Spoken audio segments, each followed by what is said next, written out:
ನಮಸ್ತೆ ವೀಕ್ಷಕರೇ, ಮನೆಮದ್ದು ಯೂಟ್ಯೂಬ್ ಚಾನಲ್ಗೆ ಎಲ್ಲರಿಗೂ ಸ್ವಾಗತ. ನಾವು ಪ್ರತಿದಿನ ತಿನ್ನೋ ಆಹಾರದಲ್ಲಿ ನಮ್ಮ ದೇಹಕ್ಕೆ ಬೇಕಾಗುವಷ್ಟು ವಿಟಮಿನ್ಸ್ ಇರ್ಬೋದು, ಕ್ಯಾಲ್ಶಿಯಂ, ಐರನ್ ಇಲ್ಲ ಬೇರೆ ಯಾವುದೇ ರೀತಿ ಪೌಷ್ಟಿಕಾಂಶಗಳಿರಬಹುದು, ಇರಲೇಬೇಕಾಗತ್ತೆ. ಇನ್ ಕೇಸ್ ಪೌಷ್ಟಿಕಾಂಶ ಇರೋ ಆಹಾರನ ನಾವು ಸರಿಯಾಗಿ ತಿಂತಾ ಇಲ್ಲ, ತಗೊಳ್ತಾ ಇಲ್ಲ ಅಂತಾದರೆ ನಮ್ಮ ದೇಹ ಅನೇಕ ಪ್ರಾಬ್ಲಮ್ಗಳನ್ನು ಎದುರಿಸಬೇಕಾಗತ್ತೆ. ಆದರೆ ನಮ್ಮ ನಾಲಿಗೆಗೆ ರುಚಿ ಜಾಸ್ತಿ, ಡೈಲಿ ಡಿಫ್ರೆಂಟಾಗಿ ಏನಾದರೂ ತಿನ್ನಬೇಕು ಅಂತ ಅನಿಸುತ್ತೆ. ಬಟ್ ಅದರಲ್ಲಿ ಕೂಡ ಒಂದು ಕನ್ಸರ್ನ್ ಇರುತ್ತೆ, ಹೆಲ್ದಿ ಆಗಿರಬೇಕು ನಾವು ತಿನ್ನುವಂಥ ಆಹಾರ ಅನ್ನೋ ಕನ್ಸರ್ನ್ ಕೂಡ ಇರುತ್ತೆ.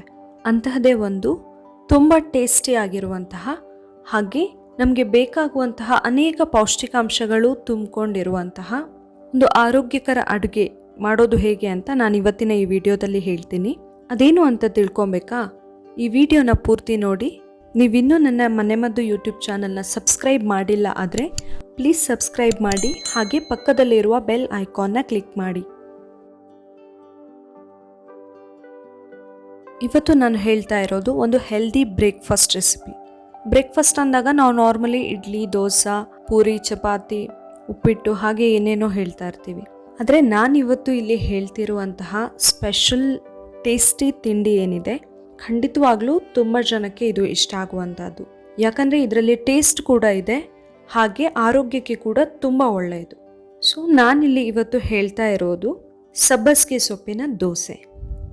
ಸಬ್ಬಸಿಗೆ ಸೊಪ್ಪು ಕೆಲವರಿಗೆ ಅದರ ಸ್ಮೆಲ್ ಇಷ್ಟ ಆಗದೆ ಇರಬಹುದು ತಿನ್ನೋಕೆ ಎಲ್ಲ, ಆದರೆ ಅದರಲ್ಲಿ ಇರೋ ಪೌಷ್ಟಿಕಾಂಶಗಳು, ವಿಟಮಿನ್ಗಳ ಬಗ್ಗೆ ಕೇಳಿದರೆ ಖಂಡಿತವಾಗ್ಲೂ ನಾವು ಅದನ್ನು ಇನ್ಮೇಲೆ ಯೂಸ್ ಮಾಡ್ತೀವಿ. ಯಾಕಂತ ಹೇಳಿದರೆ ಇದರಲ್ಲಿ ವಿಟಮಿನ್ ಎ ಇದೆ, ವಿಟಮಿನ್ ಸಿ ಇದೆ, ಹಾಗೆ ನಮ್ಮ ದೇಹಕ್ಕೆ ಬೇಕಾಗುವಂತಹ ಕ್ಯಾಲ್ಶಿಯಂ, ಐರನ್ ಎಲ್ಲ ಕೂಡ ಇದೆ. ನಾವು ವಾರಕ್ಕೊಮ್ಮೆ ಆದರೂ ಈ ಸಬ್ಬಸಿಗೆ ಸೊಪ್ಪನ್ನು ಯೂಸ್ ಮಾಡ್ತಾ ಇದ್ರೆ ಇದರಿಂದ ನಮ್ಮ ದೇಹಕ್ಕೆ ತುಂಬ ಬೆನಿಫಿಟ್ಸ್ ಸಿಗುತ್ತೆ. ಸೊ ಬನ್ನಿ ಇವತ್ತು ನಾವು ಸಬ್ಬಸಿಗೆ ಸೊಪ್ಪಿನ ದೋಸೆ ಹೇಗೆ ಮಾಡೋದು ಅಂತ ನೋಡ್ಕೊಂಬರೋಣ. ಮೊದಲಿಗೆ ಒಂದು 2 ಹಿಡಿಯಾಗುವಷ್ಟು ಸಬ್ಬಸಿಗೆ ಸೊಪ್ಪನ್ನು ಚೆನ್ನಾಗಿ ಅದರ ಬೇರೆಲ್ಲ ತೆಗೆದು ಕ್ಲೀನ್ ಮಾಡಿ ನೀರಿಗೆ ಅರಿಶಿನ ಮತ್ತು ಉಪ್ಪು ಹಾಕಿ ಒಂದು 15ರಿಂದ 20 ನಿಮಿಷಗಳ ಕಾಲ ನೆನೆಸಿ ಇಡಿ.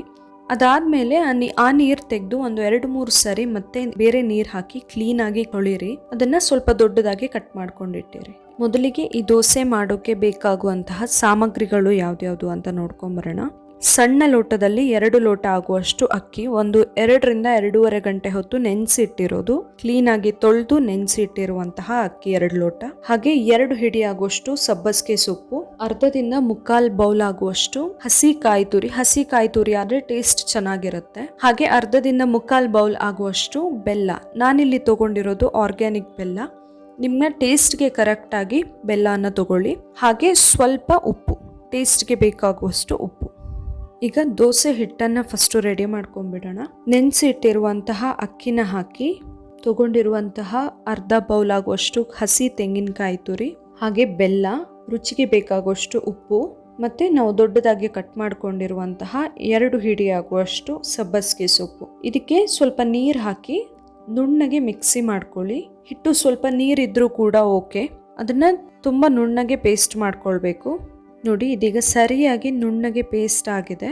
ಇದು ಸರಿಯಾಗಿ ನುಣ್ಣಗೆ ಆದಮೇಲೆ ಅದನ್ನು ಒಂದು ಬೌಲ್ಗೆ ತೆಕ್ಕೊಂಡು ಅದಕ್ಕೆ ನೀರು ಹಾಕಬೇಕು. ಇದು ನಾರ್ಮಲ್ ದೋಸೆ ಹಿಟ್ಟಿಗಿಂತ ನೀರು ಜಾಸ್ತಿ ಬೇಕಾಗುತ್ತೆ. ಇದಕ್ಕೆ ನೀರು ದೋಸೆ ಮಾಡಿ ಗೊತ್ತಿರೋರಿಗೆ ಅದರ ಹದ ಗೊತ್ತಿರುತ್ತೆ.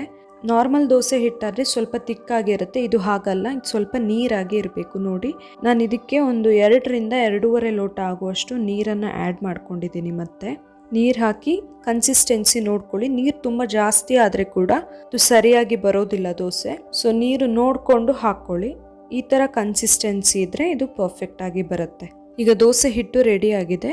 ತವ ಸರಿಯಾಗಿ ಬಿಸಿ ಆದಮೇಲೆ ನೀರು ದೋಸೆ ಮಾಡೋ ಥರ ಇದನ್ನು ಮಾಡಬೇಕು. ದೋಸೆ ಹಿಟ್ಟನ್ನು ನಾವು 2 ಥರದಲ್ಲಿ ಹಾಕ್ತೀವಿ ನೀರು ದೋಸೆಗೆ ಕೂಡ. ಅದನ್ನು ನಾನಿಲ್ಲಿ ತೋರಿಸ್ತೀನಿ ನಿಮಗೆ. ಇದು ಮೊದಲನೇ ಥರ. ನೀವು ಪಟ್ಟ ಅಂತ ಹಾಕಿ ಬಿಡಬೇಕು, ಜಾಸ್ತಿ ಹೊತ್ತು ತಗೊಳ್ಳಲ್ಲ ಅದು. ದೋಸೆ ಹಿಟ್ಟು ಹಾಕಿದ ಮೇಲೆ ಅದನ್ನು ಒಂದು ಸ್ವಲ್ಪ ಹೊತ್ತು ಮುಚ್ಚಿ ಇಡಿ, ಅದು ಸರಿಯಾಗಿ ಬೇಯುತ್ತೆ. ನೋಡಿ, ಇದೀಗ ಸರಿಯಾಗಿ ಬೆಂದಿದೆ. ಸರಿಯಾಗಿ ಬೆಂದಮೇಲೆ ಫಸ್ಟು ಸೈಡಿಂದೆಲ್ಲ ಬಿಡಿಸ್ಕೊಂಡ್ಬಿಡಿ, ಆಮೇಲೆ ಅದನ್ನು ನೀಟಾಗಿ ತೆಗೀರಿ ಕಾವಲಿಯಿಂದ. ನೋಡಿ, ಇದು ದೋಸೆ ಹಿಟ್ಟನ್ನು ಹಾಕ್ತಾ ಇರುವಂತಹ 2ನೇ ವಿಧಾನ. ನಾನ್ ಸ್ಟಿಕ್ ಆದರೆ ಅಷ್ಟೊಂದು ಚೆನ್ನಾಗಿ ಬರಲ್ಲ, ಹೀಗೆ ಬಿಟ್ಕೊಳ್ತಾ ಇರುತ್ತೆ ಮಿಡಲ್. ಬಟ್ ಬೇರೆ ನಾರ್ಮಲ್ ಕಾವಲಿ ಆದರೆ, ದೋಸೆ ಕಾವಲಿ ಆದರೆ ತುಂಬ ಚೆನ್ನಾಗಿ ಬರುತ್ತೆ. ಅದಕ್ಕೆ ಸ್ವಲ್ಪ ಎಣ್ಣೆನ ಫಸ್ಟೇ ಸ್ಪ್ರೆಡ್ ಮಾಡಿಕೊಂಡು ಈ ಥರ ಹಾಕಿದರೆ ತುಂಬ ಚೆನ್ನಾಗಿ ಬರುತ್ತೆ. ಈ ದೋಸೆನ ನೀವು ಹಾಗೆ ಬೇಕಂದರೆ ತಿನ್ನಬಹುದು. ಆಲ್ರೆಡಿ ಬೆಲ್ಲ ಹಾಕಿರೋದ್ರಿಂದ ಸ್ವಲ್ಪ ಸ್ವೀಟ್ ಇರುತ್ತೆ. ಸೊ ಬರೀ ದೋಸೆ ಬೇಕಾದರೆ ತಿನ್ನಬಹುದು. ಇಲ್ಲ ಆದರೆ ಚಟ್ನಿ, ಸಾಂಬಾರ್ ಅಥವಾ ಇದು ಸ್ವೀಟ್ ಇರೋದ್ರಿಂದ ನೀವು ಸ್ವಲ್ಪ ತುಪ್ಪ ಅಥವಾ ಫ್ರೆಶ್ ಬೆಣ್ಣೆ ಇದ್ದರೆ ಅದನ್ನು ಕೂಡ ಹಾಕಿ ತಿನ್ನಬಹುದು.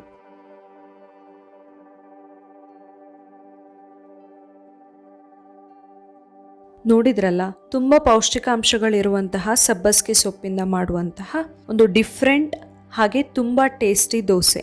ಈ ವಿಡಿಯೋ ನಿಮಗೆ ಇಷ್ಟ ಆಗಿದ್ರೆ ಪ್ಲೀಸ್ ನನ್ನ ವಿಡಿಯೋನ ಲೈಕ್ ಮಾಡಿ ಹಾಗೆ ಶೇರ್ ಮಾಡಿ. ಅದೇ ರೀತಿ ನೀವು ಇದನ್ನು ಮನೇಲಿ ಟ್ರೈ ಮಾಡಿ ನಿಮ್ಮ ಫೀಡ್ಬ್ಯಾಕ್ ನನಗೆ ತಿಳಿಸಿ. Thank you.